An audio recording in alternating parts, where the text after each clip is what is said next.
पीछे घूंघट करे श्री सिया जी बैठे। अब तो मामा प्रयागदास जी चिल्लाने लगे, बहन जी रुक जाओ, जीजा जी ने रुक जाओ, अरे मैं आपका साला आया हूं। राम जी ने तुरंत महावत से कहा, रोको, अभी की सत्य घटना। हाथी को नीचे बैठाओ।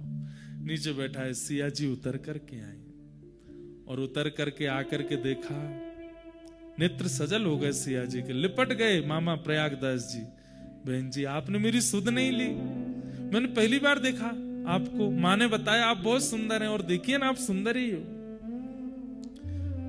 सिया जी ने खीर पाई, खूब सुंदर लड्डू पवाए और उसके बाद जब जब उनकी इच्छा होती तब तब सीता जी ने कह दिया, जब इच्छा करोगे बस याद कर लेना, हम दोनों आ जाएंगे। जब जब उन्होंने इच्छा प्रकट की तब तब आकर के राम जी ने उनको दर्शन दिया। तो एक बार की बात, कथा सुन रहे थे तो कथा में व्यास जी ने वन गमन का प्रसंग सुना दिया। उन्होंने वो पहली बार ही सुना था। और वन गमन में उन्होंने जब बताया कि कैकेयी महारानी ने जाकर के दशरथ जी से 2 वरदान मांगे और एक वरदान में कहा कि भरत को राज्य गद्दी, दूसरे में कहा राम को वनवास। ये सुनते ही प्रयागदास जी रोने लगे, नहीं मेरे जीजा जी वन में नहीं जाएंगे। लेकिन व्यास जी तो सुनाते जाए, चुपचाप बेचारे सुनते गए।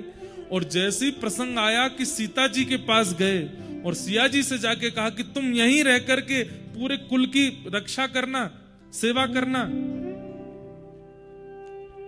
और सीता जी कहने लगी, नहीं नहीं मैं तो आपके संग चलूंगी।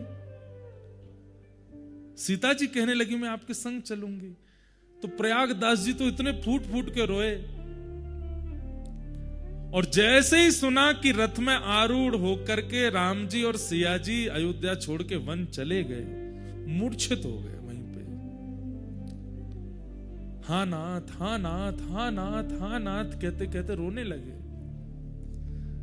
लोग बाग सब में हड़कंप मच गया, सब श्रोताजन उठ गए, अरे व्यास जी कोई बेहोश हो गया। बोले पानी डालो।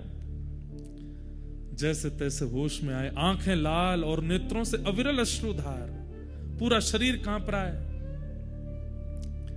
दौड़ करके व्यास जी के पास गए, बोले मेरे भैया और मेरी बहन और मेरे जीजा जी कौन से वन में गए थे? बोले चित्रकूट के वन में गए। उसी समय दौड़ करके अपने घर गए और घर जाकर के, सुनिएगा, घर जाकर के खटी